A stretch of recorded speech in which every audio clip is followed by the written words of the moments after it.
दिल ने हौसलों से कहा, तेरी बस की बात नहीं। हौसलों ने मंजिल की आंखों में आंखें डालकर बोला, चल छुट्टी, तेरी इतनी औकात नहीं। हेलो दोस्तों, आपके अपने चैनल डिस्कवर विथ रंजना पर स्वागत है। तो ज़्यादा समय न लेते हुए आइए शुरू करते हैं हिंदी साहित्य में रासो एवं चारण साहित्य, जो आगामी सभी प्रतियोगी परीक्षाओं के लिए अति महत्वपूर्ण है। जो स्टूडेंट इसे पहली बार देख रहे हैं, यदि आपको ये वीडियो अच्छी लगी तो लाइक, सब्सक्राइब और शेयर ज़रूर कीजिएगा और अपना फीडबैक कमेंट बॉक्स में दीजिएगा, ताकि हम जब भी अगला वीडियो अपलोड करें आपके मोबाइल पर नोटिफिकेशन पहुंच जाए। चलिए शुरू करते हैं। रासो एवं चारण साहित्य। पहले हम देख लेते हैं कि रास और रासो में क्या अंतर है। तो रास यह एक धार्मिक संप्रदाय का साहित्य है और रासो यह एक व्यवहारिक साहित्य था। और रास यहाँ पर साहित्य जैनाचार्य लिखते थे, जबकि रासो में साहित्य भाट कवि लिखते थे। आगे हम बताएंगे भाट कवि किसे कहते हैं। रास जो है इसमें धर्म का प्रचार प्रसार मुख्य था, जबकि रासों में आश्रयदाताओं के प्रशंसा हेतु लिखा जाता था। रास में वास्तविक वर्णन मिलता है, जबकि रासों में काल्पनिक व अतिशयोक्तिपूर्ण मिलता है। रास में साहित्य शांत रस की प्रधानता होती है। रास में साहित्य जो है शांत रस की प्रधानता होती है, जबकि रासों में वीर रस की प्रधानता होती है। चारण किसे कहते हैं? तो चारण वो कवि थे जो भाट हुआ करते थे, और भाट वो हुआ करते थे जो नाच गाना करने के लिए नियुक्त होते थे। उसमें से जो पढ़े लिखे हुआ करते थे, साहित्यिक रचना करने लगते थे, उन्हीं को भाट कवि कहा जाता था। दलपति विजय का ग्रंथ है खुमाण रासो। इन्होंने 17वीं शताब्दी तक राजाओं का वर्णन किया। इसमें शुक्ल जी ने इसमें 5000 छंदों का उल्लेख किया है तथा ये महाकाव्य है। शुक्ल ने इसका समय 9वीं शताब्दी बताया है। राजस्थान के वृत्त संग्राहकों में इसे 17वीं शताब्दी की रचना माना, क्योंकि इस ग्रंथ में चित्तौड़ के नरेश राज सिंह के राजाओं तक का वर्णन है। इस ग्रंथ में चित्तौड़ नरेश खुमाण द्वितीय के वीरता, साहस व युद्ध का वर्णन है। खुमाण रासो के हस्तलिखित प्रति पूना संग्रहालय में संग्रहित किया गया है। इस ग्रंथ में वीर रस की प्रधानता है। श्रृंगार रस की धारा भी प्रवाहित हुई है। इसकी भाषा राजस्थानी हिंदी है, मतलब खुमाण रासो की भाषा जो है वो राजस्थानी भाषा है, राजस्थानी हिंदी है। कुछ इम्पॉर्टेंट पंक्तियाँ मिल जाती है, आइए देख लेते हैं। पियो चित्तौड़ न आवियो, सावड़ पहड़ी तीज, जोवै बाट विरहड़ी, खिड़ खिड़ अवड़े अड़वे खीज। यहाँ पर बाट का तात्पर्य है रास्ता से। दूसरा मिल जाता है हमें, संदेशो पिड़ साहिबा, पाछे फिरिय न देह, पांछी घाल्या पिंजरे, घुटड़ रो संदेह। अगले कवि हैं नरपति नाल, जिन्होंने लिखा है बिसलदेव रासो। इनका समय मिल जाता है 1155 ईस्वी। रासो काव्य में 2 गेय काव्य मिल जाते हैं। इसको चारण साहित्य भी कहा जाता है। इसी के आधार पर इसे वीर साहित्य भी कहते हैं।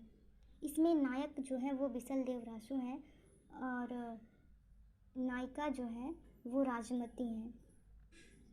डॉक्टर माता प्रसाद गुप्त ने इस ग्रंथ में 128 छंदों की एक प्रति प्रकाशित कराया। इसी को मूल प्रति माना जाता है। इसका इतिहास है, इसका जो स्टोरी है वो आइए देख लेते हैं। बिसलदेव तृतीय अपने समय के सर्वश्रेष्ठ योद्धा थे। इनकी वीरता का चारों तरफ चहल है। इसी समय राजमती से इनका विवाह होता है। राजमती इनके साथ खुश रहती हैं, लेकिन पति के बार बार कहने पर कि संपूर्ण पृथ्वी पर मेरे जैसा कोई द्वितीय पुरुष नहीं है, मतलब अहम ब्रह्म द्वितीय नास्ति, मैं ही ब्रह्म हूँ, वह कोई दूसरा नहीं है, हमेशा इनके पति यही कहा करते थे। इस तर्ज पर चलते हुए बिसलदेव तृतीय कहा करता था, मेरे समक्ष कोई दूसरा पुरुष नहीं है। कुछ दिन यह बात पत्नी को अच्छी लगी, पर बार बार कहने से यह बात उसको चुभने लगी। एक दिन अत्यंत क्रोधित होकर राजमती ने पति से कहा कि निस्संदेह आप सर्वश्रेष्ठ पुरुष की श्रेणी में आते हैं, परंतु यह भी सच है कि हमारे मायके में सबसे निचले स्तर का आदमी होगा। एक हाथी को मारने पर वो गिर जाता है। इससे राजा नाराज होकर उसके मायके जाते हैं और वहाँ ऐसा कुछ नहीं पाते हैं और नाराज़ होकर वह उड़ीसा चले जाते हैं और 12 वर्षों तक वहीं रहते हैं। तो क्वेश्चन बनता है कि बिसलदेव तृतीय रासो ने उड़ीसा में कितने वर्ष बिताए थे? तो 12 वर्ष बिताए थे। ये मुक्तक काव्य परंपरा का एक श्रेष्ठ ग्रंथ है। यह हिंदी साहित्य का पहला ग्रंथ है जिसमें 12 मासा अर्थात 12 महीने की किसी वियोगी के ऊपर का वर्णन है। 12 मासा में प्रथम माह कौन सा था? ये क्वेश्चन पूछा जाता है कि 12 मासा में प्रथम माह कौन था? तो कार्तिक था। जब पद्मावत में भी 12 मासा का वर्णन है, लेकिन इसमें आषाढ़ से होता है। हाँ, जो बिसलदेव रासो द्वारा लिखित नरपति नाल द्वारा लिखित बिसलदेव रासो ग्रंथ में जो पहला महीना है वो कार्तिक से शुरू होता है, जबकि पद्मावत में जो जायसी द्वारा लिखित पद्मावत है उसमें 12 मासा का वर्णन है, लेकिन उसमें जो प्रारंभ प्रथम महीना है वह आषाढ़ से शुरू होता है। ये दोनों बहुत ही इम्पॉर्टेंट क्वेश्चन है। यह ग्रंथ श्रृंगार रस परक है। बिसलदेव रासो ग्रंथ जो है वो श्रृंगार परक ग्रंथ है। छंद वैदविध्य के साथ साथ विभिन्न राग रागिनियों विशेषतः केदार राग का प्रयोग हुआ है। इसमें जो है छंद वैविध्य के साथ साथ विभिन्न राग रागिनियों विशेषतः केदार राग का प्रयोग हुआ है। बिसलदेव रासो में एक परंपरा दिखाई देती है जो हम मेघदूत में देखते हैं। इसमें एक बादल के द्वारा संदेशों को पहुँचाया जाता है। बिसलदेव रासो एक नीति परक ग्रंथ है, इसलिए है क्योंकि कवि कहता है कि कोई स्त्री कितनी ही लाख गुणवती क्यों ना हो, अगर वह अपने पति के सामने बिना सोचे समझे बात करती है तो उसका सब कुछ नष्ट हो जाने की शंका बनी रहती है या उसका सब कुछ नष्ट हो जाना तय है। उस समय पुरुषों का बोलबाला था। कहीं ना कहीं पुरुषवादी सोच दिखाई दे रही है। यदि स्त्रियों को डर हो कि मेरी कुछ कमी के कारण मेरा सब कुछ नष्ट हो सकता है, यह डर, यह भय पुरुषों में भी के मन में भी यहाँ पर है कि यह डर पुरुषों में भी उतनी ही लागू होती है जहाँ बराबर का हक होना चाहिए। उस समय समाज को देखते हुए नरपति नाल का कथा ठीक जान पड़ता है, क्योंकि उस समय पुरुष समाज का बोलबाला था, बाहुल्य था, इसलिए ये नीतिय परक ग्रंथ है। समय, कुछ विद्वान इसका समय जो है अलग अलग माने हैं, जैसे रामचंद्र शुक्ल जी माने हैं 1212 विक्रम संवत, डॉक्टर रामकुमार वर्मा ने 1058 विक्रम संवत माना है। मिश्र बंधुओं ने इसका समय 1220 विक्रम संवत माना है, जबकि सर्वमान्य तिथि है 1212 ईस्वी लिखा गया ग्रंथ है। इसमें कुछ पंक्तियां हैं। त्रिया जनन काहू दियो हो हमें महेश, अवर जन्म थारे घड़ा हो नरेश। रासो काव्य आलाखंड पृथ्वीराज रासो का संपूर्ण इतिहास। कवि जगनीक को देख लेते हैं। परमाल रासो या आलाखंड, कवि जगनीक ने लिखा है परमाल रासो, उसको ही आलाखंड के नाम से भी जाना जाता है। आलाखंड ये कालिंजर के चंदेल राजा परम द्विवेदीय मतलब परम या परमाल देव के आश्रय में रहा करते थे। जगनीक जो हैं वो परमाल देव के आश्रय में रहा करते थे। जब जगनीक राजा परमाल के आश्रय में रहा करते थे तो राजा परिमल के सैनिकों में कई शाखा थी। उसी शाखा में एक शाखा का नाम बनाफरी भी मिल जाता है। उस बनाफरी के सेनापति जो थे वो सेनापति आल्हा और उदल थे। उनकी वीरता, उनकी सजगता और उनकी साहस को देखते हुए कवि जगनीक ने अपने आश्रयदाता के दो सेनापति को आल्हा और उदल के कथानक को लेकर एक खंड काव्य लिख दिया। आल्हा उदल के 36 अध्याय या खंड हैं। 36 खंडों में मुख्य जो है 28 खंड को माना जाता है जो प्राप्त होता है, बाकी सब प्रक्षिप्त हैं यानी अप्राप्त हैं। आलाखंड या आला छंद में लिखा गया जो है उसे वीर छंद कहा जाता है। आलाखंड एक सुंदर खंड काव्य है। इसका दूसरा भी नाम प्राप्त होता है। आलाखंड में एक समय का नाम है महोबा समय। इस महोबा समय को देखकर ज़्यादातर विद्वान इसे पृथ्वीराज रासो का एक ग्रंथ मान लेते हैं। स्वयं पृथ्वीराज रासो कोई ग्रंथ नहीं था, यह धारणा बनी। मौखिक परंपरा के आधार पर 1865 ईस्वी में फर्रुखाबाद के कलेक्टर चार्ल्स इलियट ने आल्हा उदल गीतों का संग्रह आलाखंड शीर्षक से किया। आलाखंड का नाम किसने दिया, यह क्वेश्चन बन जाता है। तो चार्ल्स इलियट महोदय ने लिया था, जबकि इसके पहले क्या समझा जाता था। यह ग्रंथ पृथ्वीराज रासो का है, लेकिन 1865 में इन्होंने इसको प्रकाशित करा दिया और महोबा समय के हिसाब से इसको पृथ्वीराज रासो का ही अंश समझा जा रहा था। तो इस मिथक को दूर करते हुए डॉक्टर श्याम सुंदर दास ने 1976 ईस्वी में काशी नागरिक प्रचारणी सभा में परमाल रासो शीर्षक से इसे पुनः प्रकाशित करवाया और स्पष्ट कर दिया कि परमाल रासो या आला खंड एक स्वतंत्र ग्रंथ है, पृथ्वीराज रासो का अंश नहीं है। शुक्ल जी ने कहा है कि यह गीत इतना प्रिय है कि इसको गाने वाले आज भी उत्तर भारत में मिल जाते हैं, लेकिन इसका कोई मुख्य केंद्र है वो वैष्णव है। मतलब जो मुख्य केंद्र है वो वैष्णव है, वैश्वाड़ और वैश्वाड़ में इसकी गायन शैली सर्वश्रेष्ठ रूप में नजर आती है।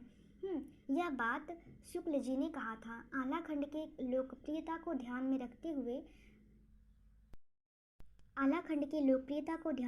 हुए वाटर डब्ल्यू फील्ड अर्थात वाटर विलियम फील्ड ने इलियट द्वारा संकलित आल्हा खंड का अंग्रेजी भाषा में अनुवाद किया। परमाल रासो के नायक आल्हा का विवाह सोनवा से तो उदल का विवाह फुलवा से हुआ था। आल्हा उदल को 3 चीज़ें प्रिय थी, राजा परमाल, महोबा और तीसरी थी रानी मल्हना, जो कि परमाल की पत्नी थी। इन 3 चीज़ों को प्राप्त करने के लिए आल्हा उदल वीर गति को प्राप्त हुए। बताया जाता है कि राजा परिमल व पृथ्वीराज चौहान के बीच युद्ध हुआ और इस युद्ध में पृथ्वीराज चौहान ने आल्हा और उदल 2 वीर सुपूतों को शहीद कर दिया और लड़ते लड़ते अपने प्राणों की आहुति दे दी, लेकिन अपने देश राजा रानी के हृदय में अमिट छाप छोड़ गए क्योंकि वो झुके नहीं थे। आला खंड वर्षा ऋतु में गाया जाता है। इसके गाने वाले को अलहैद कहते हैं। निष्कर्ष हम देखते हैं कि आला खंड जन समूह की निधि है। यही कारण है कि जॉर्ज ग्रियर्सन ने कहा था कि आल्हा उदल जैसे वीर हिंदी साहित्य या भारतीय साहित्य में दूसरा कोई नहीं हुआ है। या वो कहते हैं कि आल्हा उदल के संदर्भ में कि आल्हा उदल भारतीय वीरता के उस आदर्श को प्रस्तुत करते हैं जिसे धीर वीर कहा जाता है। आल्हा और उदल उस भारतीय वीरता के उस आदर्श को प्रस्तुत करते हैं जिसे धीर वीर कहा जाता है। क्वेश्चन बन जाता है कि धीर वीर की संज्ञा आल्हा उदल को किसने दिया था? तो जॉर्ज इब्राहिम ग्रियर्सन महोदय ने दिया था।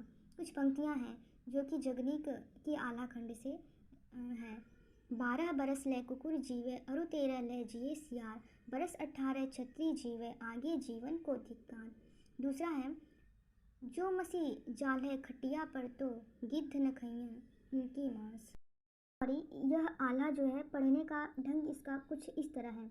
जो मरी जइया खटिया पर तो गिद्ध न खइया तुम्हारी मांस, जो मर जइया गरुड़ के तन में तुम्हारो नाम अमर हो जाए। तो इसको थोड़ा गा कर कहा जाता है कि जो मर जइया खटिया पर तो गिद्ध न खइया तुम्हारी मांस, जो मर जइया गरुड़ के तन में तुम्हारो नाम अमर हो जाए। तीसरा है, सदा तरैया न बन फूले यारो सदा न सावन होए, स्वर्ग मड़ैया न काहू की यारो सदा न जीवे कोय। तो इस तरह से गाया जाता है इसे। अगले कवि आ जाते हैं चंद्र बरदाई। चंद्र बरदाई के विषय में कहा जाता है कि भट्ट जाति के जोगात गोत्र से संबंधित थे। इनका जन्म पंजाब में एक लाहौर नामक स्थान पर हुआ था। यहीं पर जन्मने वाले ये ब्राह्मण जाति के एक श्रेष्ठ व्यक्तित्व थे। बताया जाता है कि जिस दिन चंद्र बरदाई जन्मे थे उसी दिन चूँकि इन्होंने एक ग्रंथ लिखा था अपने जीवन में पृथ्वीराज रासो, उसमें हिंदूपति पृथ्वीराज चौहान की बचपन से लेकर अंतिम समय तक संपूर्ण कथा वर्णित है। जिस दिन पृथ्वीराज जन्मे थे उसी दिन, उसी क्षण, उसी पल चंद्र बरदाई भी जन्म लिए थे। इनके जन्म एक संयोग है। एक ही दिन मृत्यु भी प्राप्त किए थे दोनों ने और एक साथ ही प्राप्त किए थे। चंद्र बरदाई के विषय में कहा जाता है कि जब इन्होंने रासो नामक ग्रंथ को लिखा तो पृथ्वीराज रासो सखा भी थी, परामर्शदाता भी थे, मंत्री भी थे और कवि भी थे। चंद्र बरदाई को सूरदास जी बताते हैं कि वो उनके पूर्वज थे। ऐसा कहाँ मिलता है कि एक नाल्हो राम भाट करके एक व्यक्ति मिलता है, वह बताता है कि चंद्र बरदाई हमारे पूर्वज थे, जिसमें कि सूरदास भी आगे चल के उत्पन्न हुए थे। भक्ति काल में मिलेंगे ये जो कहा है, भक्ति काल में मिलेंगे। सूरदास के पहले चंद्र बरदाई मिलेंगे, बाद में उन्हीं के पूर्वज में सूरदास आते हैं। पृथ्वीराज रासो के संदर्भ में शुक्ल जी ने कहा है कि चंद्रबरदाई हिंदी के प्रथम महाकवि हैं और उनके द्वारा लिखी गई पृथ्वीराज रासो हिंदी का प्रथम महाकाव्य है। जब शुक्ल जी ने यह बात कहा पृथ्वीराज रासो हिंदी का प्रथम महाकाव्य है और चंद्रबरदाई हिंदी के प्रथम महाकवि हैं, तो यह बात कह दिया तो अब जाहिर सी बात है कि पृथ्वीराज रासो एक महाकाव्य है। इस महाकाव्य में कुल 69 सर्ग मिलते हैं। इन सर्गों को इनमें समय बोला जाता है। जैसे कि 69 सर्ग नहीं, 69 समय भी बोला जाता है। यह अधूरा ग्रंथ है। पृथ्वीराज रासो अधूरा ग्रंथ है। इस अधूरे ग्रंथ का प्रमाण हमें कहाँ से मिलता है? यह बताया जाता है कि जब शहाबुद्दीन गौरी पृथ्वीराज को उठाकर अपने यहाँ लेकर चला जाता है, कुछ दिन बाद चंद्रबरदाई भी राजा के लिए अपना सब कुछ छोड़कर चले जाते हैं और लिखते हैं कि अपने बेटे को इस ग्रंथ को पूर्ण करने के लिए कि पुस्तक जल्हड़ हत्थ है चली गज्जन नृपकाज रघुनाथ चरित हनुमान कृत भूप भोज उघरिया। शुक्ल के अनुसार जिस प्रकार से बाणभट्ट के कादंबरी का अंतिम भाग उनके पुत्र द्वारा पूर्ण किया गया, बताया जाता है कि उसी प्रकार पृथ्वीराज को पूरा करने का कार्य चंद्रबरदाई का 10वां और प्रिय जल्हड़ ने किया था। 10वां एवं प्रिय पुत्र जल्हड़ ने किया था।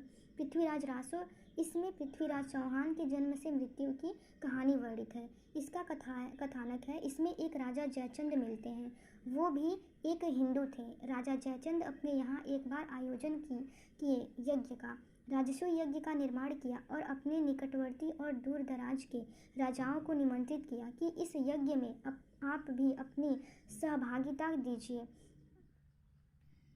अलग अलग कार्य को निभाइए। सभी राजा आए लेकिन पृथ्वीराज नहीं आए। इस बात को जब जयसिंह ने समझा और जाना, उनको बड़ा खिन्नता हुई।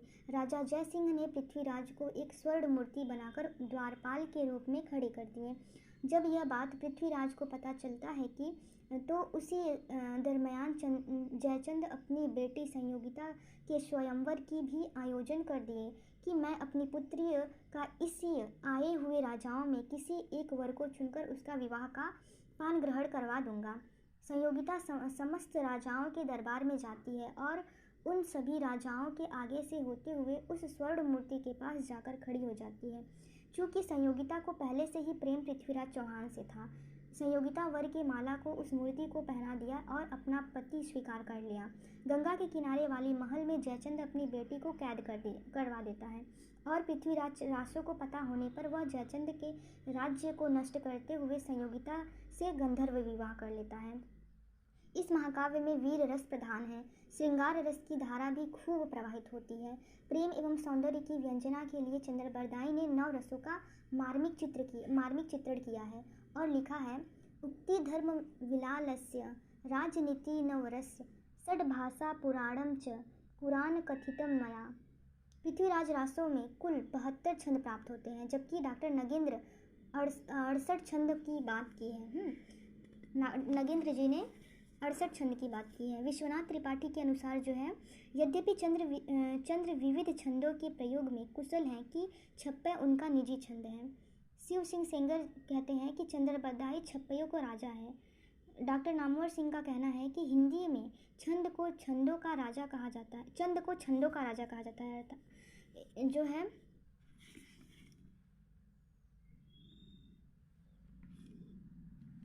चंद्रबरदाई को छंदों का राजा कहा जाता है। चंद्रबरदाई का जो छप्पय छंद अत्यंत प्रिय था, लेकिन इसमें इन्होंने कांटक छंद को भी अपनाया था, आर्या व त्रोटक छंद को भी अपनाया था और दुआ छंद का भी प्रयोग किया था। पृथ्वीराज रासो, यह ग्रंथ कित्तीय कथा के रूप में चलती है। यह ऐसा कथा है जो एक तथ्य के द्वारा पूरी कथा कही जाए, चाहे वो पक्षी के द्वारा हो या मनुष्य के द्वारा हो। पृथ्वीराज रासो का जो पहला समय है उसे आदि खंड के नाम से जाना जाता है। कनौज समय जो है पृथ्वीराज रासो का सबसे बड़ा सर्ग या समय है। कनौज सर्ग भी कह सकते हैं। इसमें बताया गया है कि सर्ग को हम समय कहते हैं। तो पृथ्वीराज रासो का सबसे बड़ा सर्ग या समय है, जिसमें पृथ्वीराज व चंद्रबरदाई के बीच युद्धों का वर्णन किया गया है। इसमें क्वेश्चन बन जाता है कि पृथ्वीराज रासो का प्रथम विदेशी उद्धारकर्ता कौन था? तो कर्नल जेम्स टॉड जो थे वो पृथ्वीराज रासो के प्रथम विदेशी उद्धारकर्ता थे। इन्होंने पृथ्वीराज रासो के साहित्यिक सौंदर्य पर मुग्ध होकर के 30,000 पद्यों का अनुवाद कर अंग्रेजी भाषा में किया। बंगाल एशियाटिक सोसाइटी ने इसका प्रकाशन तो शुरू कर दिया था। जयानक कश्मीर के कवि थे। उनकी जयानक की रचना पृथ्वीराज विजय प्राप्त हो जाने से डॉक्टर बुलर ने इस ग्रंथ पृथ्वीराज रासो को जाली मान लिए और बंगाल एशियाटिक सोसाइटी में जो पृथ्वीराज रासो प्रकाशित हो रहा था उसके प्रकाशन को रोक दिया। अब ये 30,000 पद जो प्रकाशित हो रहे थे इसे रोक दिया। संदेह प्रकट हो गया इसके प्रामाणिकता पर जो है संदेश प्रकट हो जाता है। राजस्थान यह संदेश भारतीयों में पहले उठा था। तो इसमें दो कवि थे। पहले कवि थे श्यामल दास और दूसरे कवि थे मुरारी देन। क्योंकि पृथ्वीराज विजय की तिथियां इतिहास सम्मत है और पृथ्वीराज रासो की तिथियां इतिहास सम्मत नहीं है। प्रामाणिकता के संबंध में आचार्य हजारी प्रसाद द्विवेदी के अनुसार पृथ्वीराज रासो की रचना शुकीय संवाद के रूप में मिलता है, इसलिए जिन सर्गों में इस संवाद का रूप नहीं मिलता उसे हम छेपक मान लेते हैं। यहाँ पर शुक का अर्थ है तोता, शुकी का अर्थ है मतलब स्त्री तोता। जब शुक के द्वारा शुकी को कहानी सुनाई जा रही हो, इस संवादात्मक शैली से जब कोई कथा आगे बढ़ती है तो उस कथा को शुकी संवादात्मक शैली में लिखा या वर्णित किया जाता है। इसी से दो भाषा शैली राजस्थानी में जो दो भाषा शैली जन्मी, डिंगल और पिंगल। तो जबकि मध्य देश ब्रज भाषा या अन्य भाषाओं का योग हो उसे डिंगल कहा जाता है और जहाँ श्रृंगार आदि का वर्णन हो वहाँ पिंगल कहा जाता है। मोहनलाल विष्णुलाल पांड्या जी के अनुसार इन्होंने आनंद संवत की बात की। कही कि एक आनंद संवत होता है जो किसी संवत या सन में 90 कम होता है या 90 जोड़ दिया जाता है। पृथ्वीराज रासो में दो मत आते हैं, पृथ्वीराज रासो को प्रामाणिक मानने वाले, दूसरा है पृथ्वीराज रासो को अप्रामाणिक मानने वाले विद्वान। दो विद्वान आ जाते हैं, एक प्रामाणिक मानते हैं और एक अप्रामाणिक मानते हैं। सूत्र है पृथ्वीराज रासो को प्रामाणिक मानने वाले कुछ विद्वान हैं, जैसे आ जाते हैं कुंवर श्याम सुंदर दास कन्हैया, मोहनलाल विष्णुलाल पांड्या, मिश्र बंधु राधा कृष्ण दास, कर्नल टॉड और मोतीलाल मनारिया। और जो अप्रामाणिक मानते हैं वो आ जाते हैं गौरी शंकर, हीराचंद ओझा, रामचंद्र शुक्ल जी, राम कुमार वर्मा, मुंशी देवी प्रसाद, कविराज राजमुरारी दीन, कविराज श्यामलाल दास। पृथ्वीराज रासो को अर्ध प्रामाणिक मानने वाले विद्वान आ जाते हैं विपिन बिहारी चतुर्वेदी, दशरथ शर्मा, डॉक्टर हजारी प्रसाद द्विवेदी, अगरचंद नाहट, मिनी जीनी नीजय, डॉक्टर सुनीति कुमार चटर्जी। नरोत्तम स्वामी ने कहा पृथ्वीराज रासो मुक्तक काव्य है। पृथ्वीराज रासो को नागरी प्रचारणी सभा द्वारा 4 संस्करण प्रकाशित किए गए हैं। बृहत्तर रूपांतरण, दूसरा है मध्य रूपांतरण, तीसरा है लघु रूपांतरण और चौथा है लघुत्तर रूपांतरण। बृहत्तर रूपांतरण जो है इसमें कुल छंदों की संख्या 13,603 थे। 13,000 कुल जो है 13,603 थे, जबकि सर्ग 69 ही थे। नागरी प्रचारणी सभा ने प्रकाशित किया है, जो है बृहत्तर रूपांतरण को नागरी प्रचारणी सभा ने प्रकाशित किया है। मध्यम रूपांतरण, इसमें पदों की संख्या 7,000 हो गई थी। यह अप्रकाशित रूपांतरण है। इसकी प्रतियां बीकानेर में आज भी उपस्थित हैं। बीकानेर व अबोहर में सुरक्षित हैं। इसमें छंदों की संख्या 3500 है। सर्ग 19 बचे हैं। इसकी हस्तलिखित प्रतियां बीकानेर में मिल जाती हैं। लघुत्तर रूपांतरण, इसमें 1300 छंद ही बचे हैं। दशरथ शर्मा इसे ही मूल प्रति मानते हैं। इसमें कुछ पंक्तियां हैं। बज्जिय घोर निशान त्राण चौहान चौदिसी, सकल सूर सामंत समर बल जंत मंत्र तेनी। ये जो है वृत्तानुप्रास अलंकार है इसमें, क्योंकि इसमें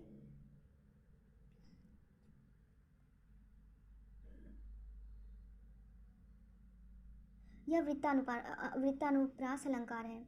मानव कला शशिभान कला 1600 बिन्नय बाल बैस शशिता समीप अमृत रस पिन्नय। तीसरा आ जाता है राजनीति पाइये ज्ञान पाइये सुजानिय, उगतिय जुगतिय पाइयो अर्थ घटी बड़ी उन्मानियो। चौथा आ जाता है 4 बास 24 हाथ, अष्टांगुल प्रधान, एतव पे सुल्तान है मत चूको चौहान।